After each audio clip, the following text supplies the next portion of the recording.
ever been on the verge of launching a campaign, but you just feel like, oh my god, what if I do this and it doesn't actually work? It doesn't lead to results. It's a fear that's absolutely legitimate and that most businesses will actually experience when it comes to scaling their offer or when it comes to introducing a new offer in the marketplace. Because no matter how much you're currently making, whether you are looking to get your first 10k per month consistently with your coaching business, or you're looking to add an extra 6 figure per month with the new offer that you're launching, the question remains the same. What do I need to have in place so that the new launch goes successfully? How can I structure my marketing plan in a way that allows me to have that new offer seen by the right prospect consistently, in a way that's compelling enough and that's going to drive them to take the action, which is actually to buy and work or to work with me? And in this video, I really want to break down the couple of things that you want to have in mind so that your marketing campaign are successful and are attracting the right prospect consistently. Now, if it's the first time you come across my content, I am Joly Tematio. I'm a business growth strategist and I work with personal brands, helping them scale their revenue and their impact using social media plan. Me and my team have been doing this for the past 3.5 years, and we've been behind the scenes of some of the biggest marketing campaign in the info product industry using primarily Facebook and Instagram ads. Now, one of the biggest questions that we typically get asked when working with clients during coaching calls or during check-in call is, okay, how do you offer that we are introducing? How do we create a plan that's going to guarantee results, and how soon can you expect to see results with this new campaign that you are launching? Now, whenever you're launching a new campaign, you want to think about it as a funnel where you're getting people from not knowing who you are typically to actually working with you. Now, even if you have a massive audience, like you are maybe a thought leader out there, you have a couple of 100,000 followers on your social media accounts, when you launch a new offer, we always look at converting that audience, yes, but you also look at how can you expand your reach, how can you expand your brand awareness so you get actually more people into your ecosystem so that you can increase your impact. So there's gonna be a component of actually getting new people that have never discovered you to see your offer, and the goal is for us to funnel them down the line and get them to purchase, work with you or whatever your product is. One of the things that we like to do when we do launch a campaign, the first that we actually optimize for flow. Now, optimizing for flow, what does it mean? That we actually launch a campaign where, whether that's in terms of the targeting or whether that's in terms of the creatives, we want to optimize so that we have a lot of people that are coming through the funnel. The reason why we want to optimize so that there are a lot of people that are coming through the funnel, we want to test, here we are testing the offer when we just launch. We see, okay, here's what we have in terms of offer. Let's see if just the offer is going to attract the right people, because the truth is the algorithm, whether that's Facebook or Instagram, have become smarter and smarter, and you don't need to play too much. You don't need to be extremely restrictive when it comes to your targeting to get the right people to see your ads. So typically when we do, it might even, for instance, you can start with a broad targeting, right, and say, okay, let's the offer be in the qualification, right, and we might call them out in the copy, and we have an offer that's really clear in terms of who we are going after, but we leave our targeting broad, and so it's going to allow us to increase visibility for the offer, get a lot of eyeball on the offer, and get them to start freaking down from the top of the funnel to the middle of the funnel. So they're going to be somewhere at this stage, right? Now, once they're at this stage, we can assess how qualified they are, right? We say, okay, they've gotten this stage. Maybe this stage could be they are on the one masterclass, they've signed up for the masterclass and it's the day of the masterclass, or they've signed up for the event, or they've signed up for a sales call with your team, and they're in this stage. So how are they behaving? How are they converting? And how many of them are converting? How many of them are showing up for the event or for the sales call? Depending on how the behavior looks like here at the middle of the funnel, it's going to heavily affect how many of them actually purchase. So we don't even wait until they get here. We just look at how they are showing up, what numbers looks like here. Okay, so a couple of things that we might track. Here we can track the shop rate, right? How's our shop rate? Is it above at least 70%? What's our view rate on the mini VSL or on your masterclass? What's the view rate? What's the attendance rate if you have an event? Okay, all of those things are designed to help us understand, are these guys actually qualified? Okay, because the thing that you want to do is we want to get them first through the door and you see how qualified are they. Now, if they are really qualified and they are showing up for the call, they're interested, they're invested, and they, of course, if they're showing up and they're interested, they are going to automatically buy if you have a good sales team in place. Or if they're coming to the event or attending the masterclass and they are watching throughout and they are learning about your offer, that's a really good sign that we say, okay, these guys actually have an interest. They are not only, probably we typically have here a low cost per acquisition in terms of these leads, but here they also have a high intent because they're going through, they're listening, they're watching.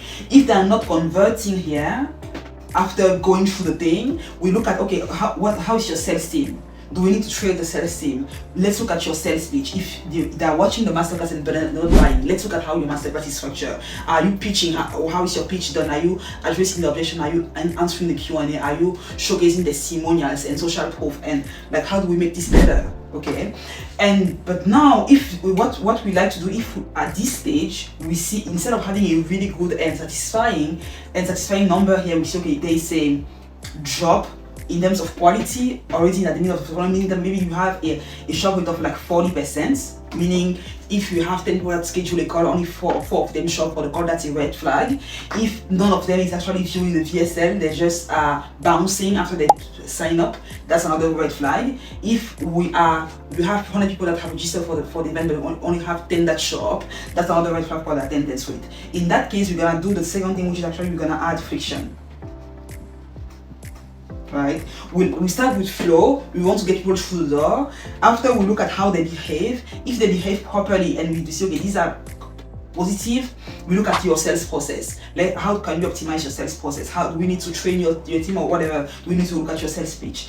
If those, on the other hand, if these numbers are not satisfactory, we look at, let's add more friction at this stage, because you are getting unqualified people at this stage, right? And in terms of when it comes to adding friction, this could be, instead of going for a broad targeting, we might start, okay, let's look at the custom lookalike, for instance. Let's look at the custom audience. Let's look at the lookalike audience, maybe. Let's look at if we can look at the community where your audience already hangs out and target them with ads. Let's use our 3D layering targeting approach to target them based on their willingness, their pain points, and how soon they want it solved, because those are elements of urgency that are going to drive them to taking an action. And so those are, when it comes to targeting, those are like 3 quick examples that I can give you. We can also look at the ad copy itself and say, okay, in the ad copy, instead of maybe having another copy that's like the way in which it was here, maybe a bit generic, just highlighting the offer, let's call them out in the first line of the ad copy. Let's say, business owner making at least 50K per month, are you ready to get to 6-figure, for instance? Or let's say, mom entrepreneur, are you tired of not being able to be at peak because of the weight of from pregnancy? Or it could be fitness coach making at least 10,000. Are you ready to add an extra 5 clients this month in your business? Whatever the pain point of your target market is, or the deep desire is, and however they call themselves, we add that into our ad copy because we want them to self-identify ASAP. Okay, so we look at our targeting, we look at our ad copy, we also look at our video ads. Are we highlighting within the first 3 to 5 seconds who we are going after? Are we having a unique mechanism that's different from what they've heard in the past? So we look at all of those things because we want to add friction and have these ads shown. Because here we have our ads and they're shown to these guys. We want these ads here to be shown to the right people right off the bat. So here the game is having these ads shown to the right people so we can avoid having tire kicker coming through the door. And so the reason why I wanted to make this video is because I see it happen very often. What business owners do, they look at the entire customer journey and they see, okay, if you've been running these ads but no one is buying, what's happening? And they're having a really, really hard time understanding, do I need to actually add more friction? Do I need to add more flow? And the reason why it's extremely important to be able to look at your number and understand what's happening in your entire custom marketing journey, and the reason why it's extremely important to be able to look at your number and understand where are the leaks in your funnel and how you can optimize them, is because I see it happen, and it's because I see it happen so often where business owner is going to launch a campaign and they say, okay, we've launched this campaign but no one is buying, what's going on? Let's just turn it off, or let's change, and just assume what's going on. They might think, oh my god, let's just change the headline on the page, or let's change the VSL, let's change out let me go ahead and change my offer, or the way in which I present my offer, but I have no number that are actually driving those decisions. They have no clarity in terms of why they are doing what they are doing, because they're not doing the work of understanding at which point do they need to add flow of friction. So for instance, if you are running ads and you are getting 100 people that view your VSL, for instance, that's not even enough to expect to have a sale. You should have like at least 500 or 1,000 people that are viewing your pitch to actually know, okay, this is enough. I have enough data to know that this pitch is not working.